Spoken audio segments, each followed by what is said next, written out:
நீங்க செய்யணும். அதான்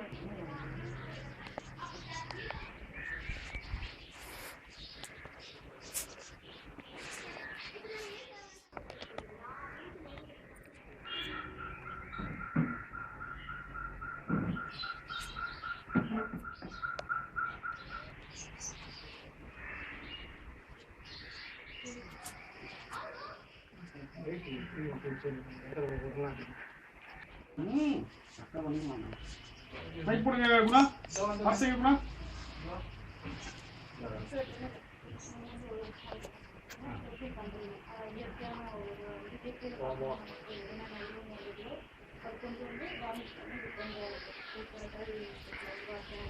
நிறைய உருவங்களை நான் செஞ்சிருக்கேன். இது வந்து இயற்கை இயற்கையா நம்ம பண்றதுனால ஒரு செயற்கை பிளாஸ்டிக் அவாய்ட் பண்ண முடியும். அதே மாதிரி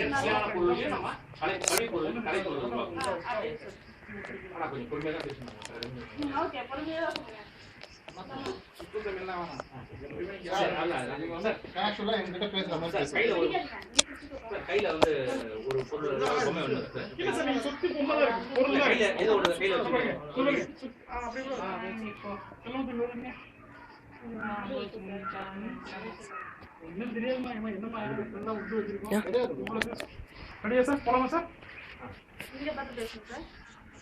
எங்கெல்லாம் பாருங்க சார். மேடம் நான் ஒரு தடவை பேசுறேன். பேசிட்டு அடுத்து வரும்போது ஈஸியா வந்துடும். இல்ல நீங்க பேசுங்க. என்ன நீங்க பண்ணிக்கிறத சொல்ல போறீங்க அவ்வளவுதான்.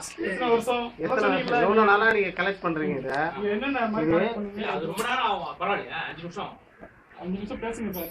நம்ம அப்படியே எடிட் பண்ணிக்கலாம். எது தேவையோ அது எடுத்து மனசுல அப்படியே பேசலாம். ஆமா. ஆனா எவ்வளவு ஷார்ட்டா பேசணும் அவ்வளவு பேசுங்க. ஷார்ட்டா பேசுங்க. ஏன்னா ரொம்ப பெருசாலாம் போட மாட்டாங்க பைட்லாம். இம்பார்ட்டன்ட் பாயிண்ட்ஸ் ஷார்ட்டா பேசுங்க. இங்க பாருங்க உங்களுக்கு இன்ட்ரஸ்ட் எப்படி இருந்துச்சு? இது ஃபர்ஸ்ட் எப்படி இருந்துச்சு? இது எத்தனை வருஷமா நீங்க கலெக்ட் பண்றீங்க? இதுல என்ன உங்களுக்கு கிடைச்சது? இது எப்படி எல்லாம் யங்ஸ்டர்ஸ் யூஸ் ஆகும்? இதான் குளோபல் வார்மிங் பத்தி பேசுனீங்களா? ஆமா. அந்த அதையும் பேசுங்க. சரி. இது எரிக்கிறதுனால அந்த குளோபல் அவ்வளவுதான். அந்த மாதிரி மெசேஜ் சொல்றீங்க. முடிஞ்சு நல்லா இருக்கு சார். சூப்பரா இருக்கு சார்.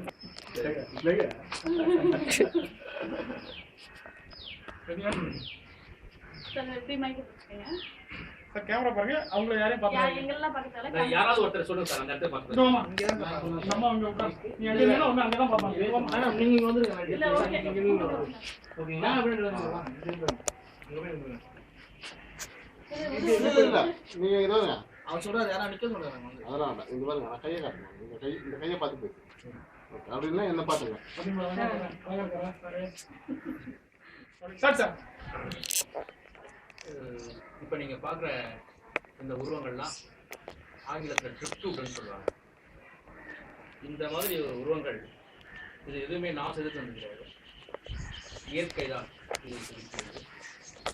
என்னுடைய வேலை இதை தேடுதல் மட்டும்தான். கடைசி வரை வாழ்நாள் முழுவதும் வந்து மரங்கள் வந்து அவனுடைய வாழ்க்கையில ஒரு நடுத்தர குடும்பத்தோட வாழ்க்கையில ஒரு அங்கமா இருக்கு. ஆனா அப்படிப்பட்ட நடுத்தர குடும்பங்கள் மரத்திலான சிற்பங்களை வந்து வீட்டுல உபயோகப்படுத்த முடியுதா, விற்க முடியுதான்னா முடியும். ஏன்னா அது ஆணவல குதிரவலை அந்த மாதிரியான ஒரு விஷயத்தால அந்த மாதிரி ஒரு விஷயங்கள் இனிமேல் இல்லாம ஒவ்வொருவருக்கும் இந்த மாதிரி கலைப்பொருட்களை வீட்டுல சேகரிக்கலாம். அதுக்காக நான் சேகரிக்கிறேன். பொருளை நம்ம ஒரு கலைப்பொருளா வாங்கி வீட்டுல வைக்கிறத விட நமக்கு தேவையான கலைப்பொருட்களை நாமே இதை வந்து செஞ்சுக்கலாம். வெட்டி வேஸ்டா போடுற கழிவுப் பொருளை நம்ம வந்து கொளுத்துறதால உண்டாகிற மாசு, காற்றுல வர மாசு வந்து நம்ம வந்து இப்படி கழிவுப் பொருட்களை கலைப்பொருட்களை நாம் மாற்றும் பொழுது அது குளோபல் வார்மிங் சொல்லுவாங்க. ஸோ காற்றுல மாசு கட்டுப்பாடு நம்மளால வந்து ஓரளவுக்கு அந்த மாசுபடியை வந்து கட்டுப்படுத்தும். அது இல்லாமல் இந்த மாதிரி நான் தேடி போகும்போது ஒரு உடற்பயிற்சியாக இருக்கு. இப்போ வேலையிலன்னு உட்காந்துருக்கும் போது தான் அவனுக்கு வந்து பல விஷயங்கள்லாம் வந்து உருவாகி நாட்டுக்கு விரோதமான விஷயங்கள்லாம் ஈடுபடுறாங்க. ஸோ அவங்க மாதிரியான விஷயங்கள் ஒரு மனுஷனை வந்து மாற்றுறது வந்து ஆன்மீகம் மற்றும் கலை. அந்த இடத்துல போய் நான் கேன்வாஸ் பெயிண்டிங் இதெல்லாம் அவனுக்கு சாத்தியம் இல்லை. ஒவ்வொரு கிராமத்துக்கும் அது சாத்தியம் இல்லை. அப்படிப்பட்ட சுலபமாக கிடைக்கிற கழிவுப் பொருட்களில் இதெல்லாம் வந்து கிராமங்களில் ரொம்ப சாத்தியம். இந்த மாதிரி வெட்டி போடுறது, இந்த மாதிரி ஒரு 5 ரூபா 10 ரூபா தான் இருக்கும். இதை மாதிரி சேகரித்து எது மேற்கொள்ள மட்டும் நான் என்ன செய்வேன்னா இது மேற்கொள்ள ஊற்றுவேன். இது எடுத்து வந்து பார்த்துட்டு இந்த மாதிரி கலைப்பொருள்கள், இந்த மாதிரி எந்த வேஸ்ட் பொருளையும் ஒரு உருவம் இருக்கும். வேட்டு தோலை மட்டும் கொடுத்துட்டு வண்ணம் கலக்காத வார்னிஷ் வாங்கி பூசிட்டோம்னா அற்புதமான ஒரு கலைப்பொருளாக இருக்கும். அதுக்கு அதனுடைய விலைகள் வந்து ஆயிரக்கணக்கில், இது எவ்வளோ பெரிய லட்சக்கணக்கில் என்ன கேட்டாங்க. பட் நான் யாருக்கும் அதை வந்து விற்கிற எனக்கு என்னுடைய மனசு இடம் தரல. பட் இளைஞர்களை இதை வந்து ஒரு தொழிலாக செஞ்சாங்கன்னா அவங்க லட்சக்கணக்கில் சம்பாதிக்கலாம். வேலை வாய்ப்பு வந்து இது ஒரு வழியாகும். இதுக்கு முதலீடு வந்து அதிகம் தேவையில்லை, 50 ரூபா தான் போதும். இந்த வார்னிஷ் பாட்டிலும் இந்த மாதிரி ஒரு மரம் தேய்க்கிற ஒரு சின்ன ஒரு ஸ்டீல் இருந்தால் போதும். ஒவ்வொருவருக்கும் இது சாத்தியம். அது இல்லாமல் நம்ம வந்து யாரோ செய்கிற கலைப்பொருளை வாங்கி மற்றவங்களுக்கு ப்ரெசென்ட் பண்ணுறதை விட நாமே இது மாதிரி ஒரு கலைப்பொருளை எடுத்து சேகரித்து அதை வந்து ஒரு உருவமாக மாற்றி நம்ம நண்பர்களுக்கும் உறவினர்களுக்கும் கொடுக்கும்போது நமக்கு பெரிய ஆத்ம திருப்தி இருக்கும். அது 100 வருஷம் கூட நம்ம ஒரு பேர் சொல்கிறாம நம்ம ஞாபகத்தை நம்ம மனசில் வச்சுன்னு இருப்போம். ஸோ அந்த மாதிரி ஒரு விஷயமாக இருக்குது. ஸோ இப்போது பல்லவா ஆர்டிஸ்ட் படப்பை சந்தானம் போன்ற பெரிய ஓவியர்கள்லாம் சாதனை சின்ன சாதனை படைக்கிற அளவுக்கு கொண்டு போயிருக்காங்க. ஸோ அதற்கான முயற்சிகளில் நான் இப்போ ஈடுபட்டு கொண்டு இருக்கின்றேன். அது இல்லாமல் இந்த மாதிரி இளைஞர்களுக்கும் அது வந்து இந்த விஷயத்தை எப்படி அதை தேர்வு செய்வது, வார்னிஷ் செய்வது, எப்படி அதை பாதுகாப்பது, 30 வருட காலங்களை இதை போன்ற 50க்கும் மேல உருவான இந்த உருவங்களை சேகரிப்பதில் நான் செலவிட்டேன். மரத்தால் பெரிய உருவங்களை நான் கண்டுபிடிச்சி எடுத்துட்டு வந்து அதுக்கு வார்னிஷு அப்புறம் வண்ணம் இல்லாத வார்னிஷ்லாம் போட்டு அதை முதல்ல மேலே இருக்கிறதெல்லாம் எடுத்துட்டு ஒரு வார்னிஷ் போட்டு அது செய்கிறேன். இது போன்றதெல்லாம் உருவாக்கியிருக்கேன். ரொம்ப சந்தோஷமாக இருக்குது. இது மாதிரி எல்லாரும் அவங்கவுங்க வீட்டில் பண்ணால் கூட நல்லா இருக்கும். அதாவது வீட்டில் அலங்காரத்துக்கு வச்சுக்கலாம். ஹோட்டல்ஸ் இது பண்ணுறவங்களை கூட கொடுக்கலாம். அவங்களுக்கும் கொடுக்கலாம். இன்னொரு கேமரா பார்த்து மைக் கொஞ்சம் டவுன் பண்ணிங்க. கேமரா பாருங்க சார்.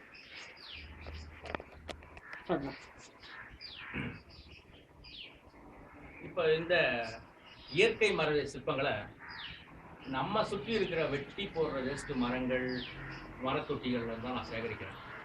அதை எடுத்துன்னு வருவேன். அது மேல் பரப்ப மேல் தோட வந்து லேசாக தேய்ச்சோம்னா ஒரு வளவழப்பான ஒரு ஸ்கின் உண்டாகும். இதை போன்று ஒரு வளவழப்பு உண்டாகும். பின்பு ஒரு வார்னிஷ், கடைகளில் சாதாரணமாக கிடைக்கின்ற வார்னிஷை இதை போன்ற பாட்டில் எடுத்து அது சாதாரணமாக அது வண்ணங்களுக்காக வார்னிஷ் இதை வந்து துணியில் வச்சு நம்ம சாதாரணமாக போடுற மாதிரி பூசிவிட வேண்டியதான். அது செஞ்சாலே வந்து நமக்கு தேவையான இதை போன்ற உருவங்கள் கிடைக்கும். இதை மாதிரி செய்கிறதால வந்து நம்ம வீட்டுக்கு தேவையான அலங்கார பொருட்களை நாமே செய்து கொள்ளலாம். நண்பர்களுக்கும் உறவினர்களுக்கும் எல்லோருக்குமே இதை போன்ற நம்ம அன்பளிப்பாக நாமே எடுத்த போன்ற ஆத்ம திருப்தியோடு இதை மற்றவர்களுக்கு வழங்கலாம். மற்றும் இதை வியாபாரமாகவும் பெரிய பெரிய ஹோட்டல்கள் பல இடங்களில் இதற்கு அதிக மோசம் இருக்கின்றது. பல லட்சங்கள் இதே வேலையாக இருந்தால், தேடல் இருந்தால் பல லட்சங்களை இதில் சம்பாதிக்க முடியும். இளைஞர்களால் இதில் சம்பாதிக்க முடியும் என்பது நிச்சயம். அதற்கான அவர்களுக்கு உதவியும் அறிவுரையும் ஆலோசனையும் என்னால் தர முடியும் என்பது இந்த வாயிலாக தெரிவித்துக் கொண்டிருக்கிறேன்.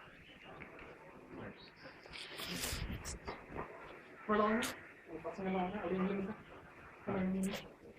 இந்த சாரி எனக்கு வேற என்ன இல்ல அது பரவாயில்ல. இந்த சார் உட்காருக்கு நீங்க பின்னாடி தம்பி இல்ல சும்மா நீங்களாம் போய் பாக்குற மாதிரி என்ன போய் அதெல்லாம் பாருங்க. அது பின்னாடி நிக்கிற மாதிரி நிக்கலாம். ஆமா அவங்க அதான் சார் பாக்குற மாதிரி. நானும் அப்படியே அப்படியே அந்த கேமரா உள்ள வச்சு அவங்க அப்படியே எக்ஸ்பிளைன் பண்ற மாதிரி பண்ணுங்க. அவங்களுக்கு சொல்லி கொடுங்க எப்படி என்ன சரி உள்ள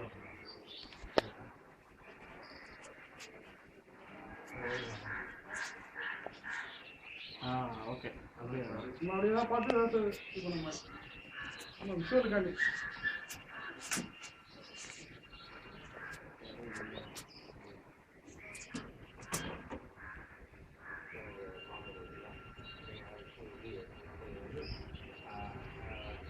அது அங்கே பார்க்குறவங்க அதுக்கு அந்த இது பார்க்கலாம்.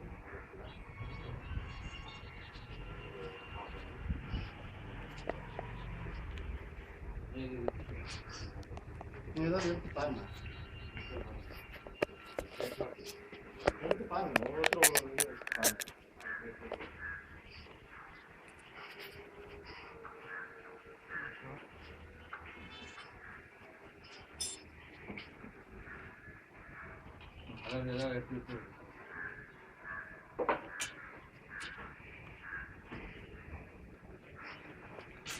Okay sir. ஒரு 2 நாள் ஆகும். சார் இன்னைக்கு டெலிகாஸ்ட் ஆகணும், இன்னைக்கு இருக்க போறோம். எப்படி போடுறாங்களோ அவங்க ஃபோன் அடிப்பாங்க. சார் நீங்க எடுக்கணும். உங்க கடையில உட்காரணும். இல்ல அது இல்ல சார். அது இல்ல. ஷூட் பண்றதோட சரி தெரிஞ்சவளா இருந்தா இப்போ உள்ள போய் வேணா கொஞ்சம் வார்த்தைகள் ஏதாவது பக்கா பண்ணலாம். ஏன்னா ஒரு கச்ச மச்சானு வச்சுக்கலாம். ஒரு ஸ்லாங் சாதாரண நீங்க பேச சொன்னீங்க அதுக்கு. ஆமா அதுதான் இல்லை இது ஓகே சார். ஃபர்ஸ்ட்ல சார். ஒரு பேட்டி வேணுமா? ஆமா சார். பேட்டி ஒரு சரியா பேசணும். நல்லா பேசுறேன். எப்படி இருந்தாலும் எல்லாத்தையும் போட மாட்டேன். அதுல இருக்க இல்ல அதான் ஒரு வார்த்தை வந்தா கூட ஒழுங்கா இருக்குமா? 2-3 இதுதான் சேர்ப்பேன். அது பரவாயில்ல.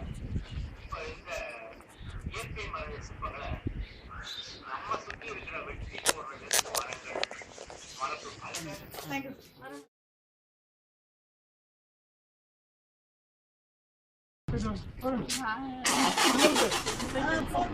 சொல்லுவாங்க.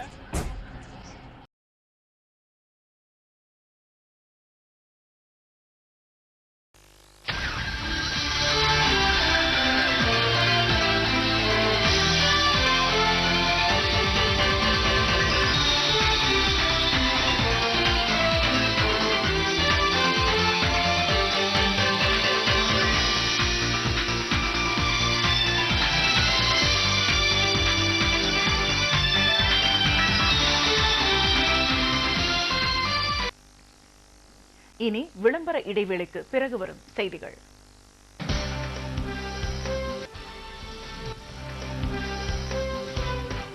அழகு என்பது பார்க்கும் பொருளில் இல்லை, பார்ப்பவரின் கண்களில் இருக்கிறது. ஒரு சிறப்பு தொகுப்பு. என்னதான் செயற்கையாக பல்வேறு அலங்கார பொருட்களை உருவாக்கினாலும் இயற்கையான பொருட்களுக்கு என்றுமே மவுசு அதிகம்தான். அப்படி இயற்கையாக மரங்களில் உள்ள வடிவங்களை சேகரித்து வைத்துள்ளார் கலைஞர் ஒருவர். அவர் யார், எங்கே?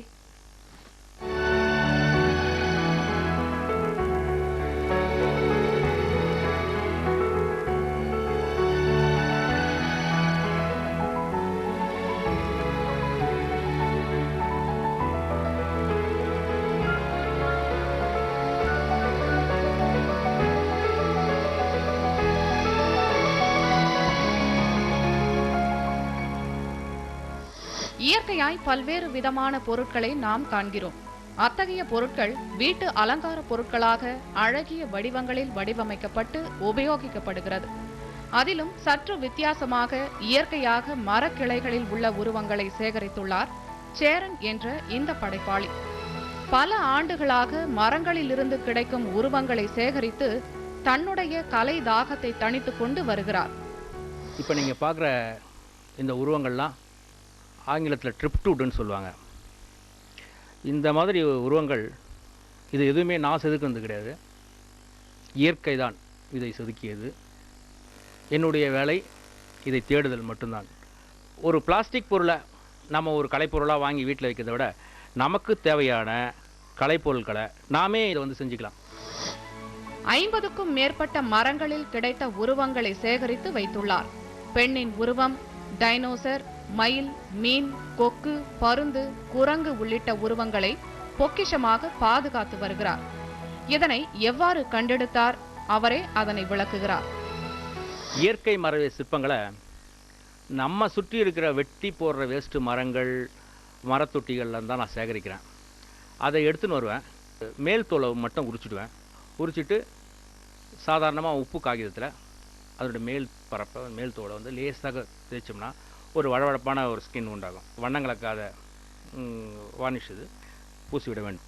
அது செஞ்சாலே வந்து நமக்கு தேவையான இதை போன்ற உருவங்கள் கிடைக்கும். இதை மாதிரி செய்கிறதால வந்து நம்ம வீட்டுக்கு தேவையான அலங்கார பொருட்களை நாமே செய்து கொள்ளலாம். ஒவ்வொருவருக்கும் ஒவ்வொரு கலை மீது ஆர்வம் இருக்கும். அதை போல இவருக்கு மரங்களில் இருந்து கிடைக்கும் உருவங்களை சேகரித்து வைப்பது இவருக்குள்ள இயற்கையின் மீதான ஆர்வத்தை காட்டுகிறது. கலைஞர் செய்திகள் தொலைக்காட்சிக்காக ஜெயா.